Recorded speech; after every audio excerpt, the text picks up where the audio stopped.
Kalau alergi, dia reaksinya itu adalah reaksi imun. Jadi protein yang ada di dalam susu itu dianggap sebagai sesuatu yang berpotensi membahayakan tubuh. Maka sistem imun tubuh kita itu langsung menyerang si proteinnya ini supaya proteinnya tidak membahayakan tubuh. Jadi sistem imunnya ngaco dalam tanda kutip, yang harusnya aman. Kan harusnya protein susu kan nggak kayak bakteri atau virus yang membahayakan tubuh gitu. Tapi dianggap sama badannya salah tangkep lah.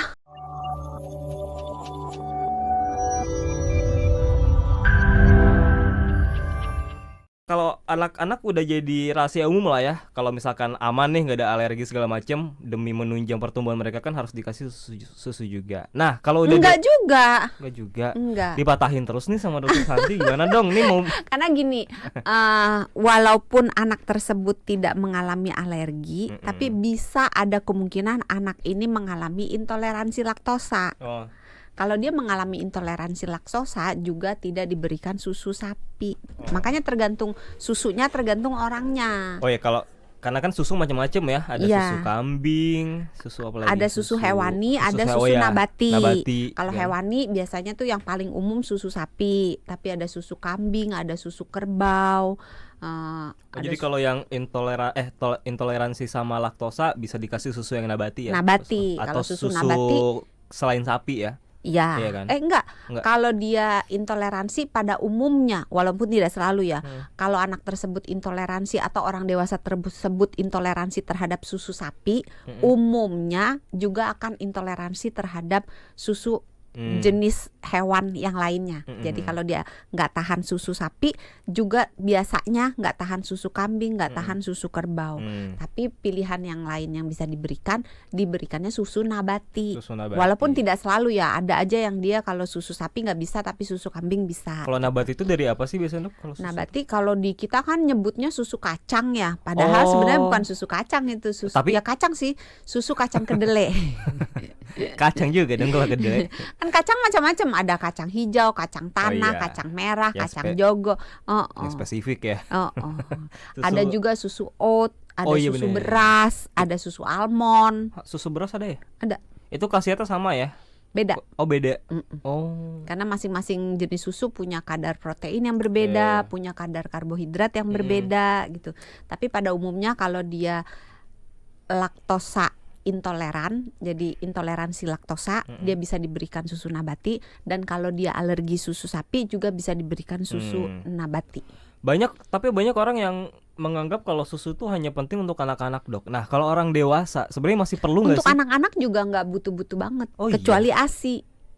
Tapi ASI itu bukan susu hewani, karena susu ibu kan, air susu ibu.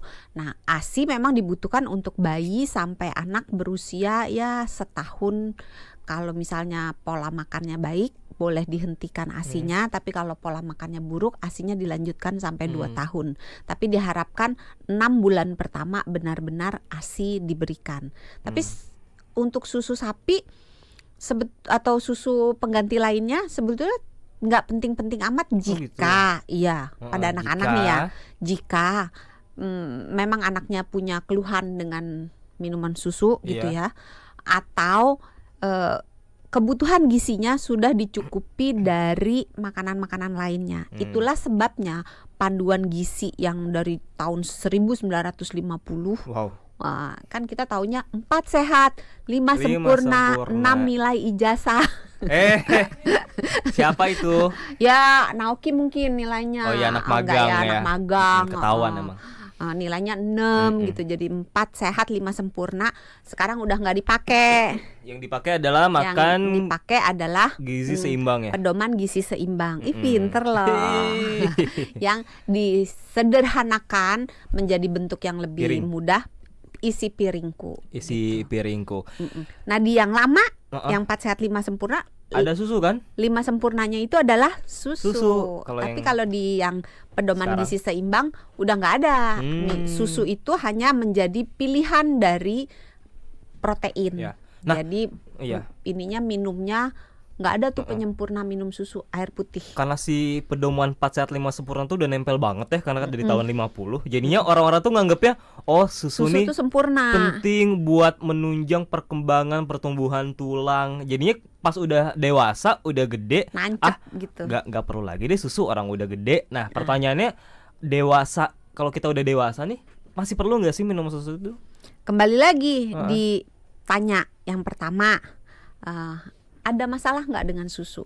Karena ternyata kita orang Asia, orang Afrika, orang Amerika Selatan itu tuh punya kecenderungan nggak bisa minum susu sapi.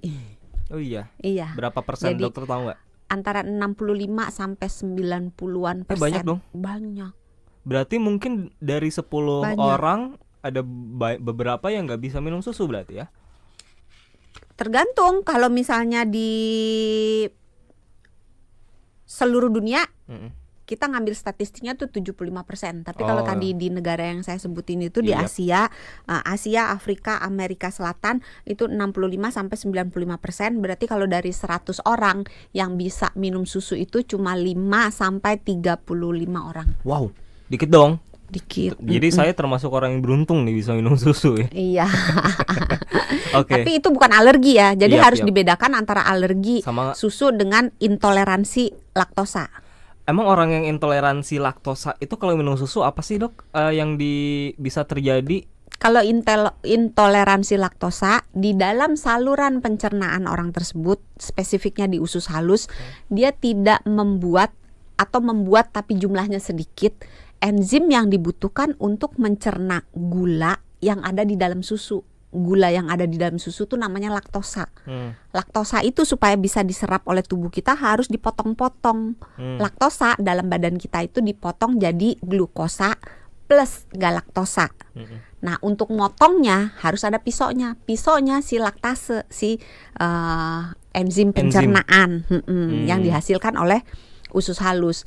Nah, pada orang-orang tadi ya intoleran laktosa, enzimnya nggak ada atau nggak cukup, sehingga si susu yang diminum laktosanya nggak bisa diserap dengan sempurna. Alhasil laktosanya numpang lewat di saluran di usus kecil, masuk ke usus besar. Di usus besar kan banyak bakteri. Kalau bakterinya baik, dia menyebabkan si laktosa tersebut terurai jadi sesuatu yang bukan gas.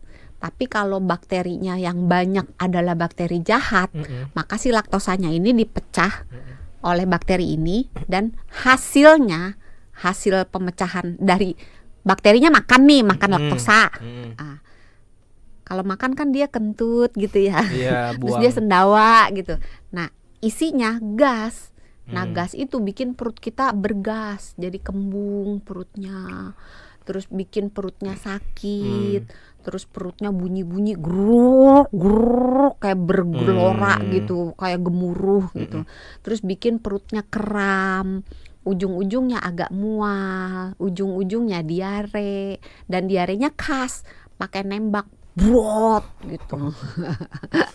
Maaf ya sahabat Sonora yang lagi makan, maaf. Itu gitu. Sama nggak sih kayak kalau baunya asem? Sama nggak sih kalau sama yang alergi? Kalau alergi apa yang dirasain? Kalau alergi dia reaksinya itu adalah reaksi imun. Jadi protein yang ada di dalam susu itu dianggap sebagai sesuatu yang berpotensi membahayakan tubuh. Maka sistem imun tubuh kita itu langsung menyerang si proteinnya ini supaya proteinnya tidak membahayakan tubuh. Jadi sistem imunnya ngaco dalam tanda kutip, yang harusnya aman. Kan harusnya protein susu kan nggak kayak bakteri atau virus yang membahayakan tubuh gitu. Tapi dianggap sama badannya salah tangkep lah kalau polisi nangkep kriminal gitu, salah tangkep gitu. Jadi yang harusnya nggak berbahaya dianggap berbahaya. Nah, sistem imunnya ini kemudian menyerang proteinnya dalam bentuk itu tadi, orangnya itu mulut, area sekitar mulutnya rasa kayak kesemutan, baal, tebel gitu, panas gitu, bengkak, terus kulitnya bisa merah-merah kayak orang giduan gitu, gatel, Terus Oh ya, dia khas kalau alergi kan gatal-gatal ya. ya bisa hidungnya berair, matanya berair Mm-mm. gitu. Terus bisa dalam sekejap dia batuk-batuk, terus dia sesak, suara nafasnya bunyi mengi, ngik gitu. Kayak Kalau asma ya. parah iya, kalau parah bisa sampai menyebabkan kematian. Ah, Makanya tahun 2023 di Inggris kan rame tuh. apa tuh? Ada sebuah kafe, ada ibu dan anak, anaknya baru umur 13 kalau saya nggak salah. Dia pesen susu coklat, hot chocolate, Yep. tapi dia udah bilang susunya pakai yang oat. Nah, petugasnya salah bikin atau gimana lah gitu. Bikinlah dengan susu sapi. Jadi baru dia satu teguk, dia langsung menyadari bahwa itu susu sapi, langsung dia rasa sesek, batuk gitu, rasa nggak enak. Disuntik EpiPen. EpiPen itu adalah bentuknya seperti pen, itu isinya epinefrin, disuntikkan ke paha. Ih, Mas Jose tahu loh, pernah lihat ya? EpiPen. Pernah. Di film apa di? Film. Iya. Dokumenter. Ini Oke. masuk ke suaranya. Artinya disuntik kemudian nggak tertolong ya. Walaupun sudah disuntik EpiPen, segera dilarikan ke rumah sakit, tapi akhirnya meninggal. Jadi sepenting itu ya untuk Ya, kita tahu. sepenting itu kalau dia alergi.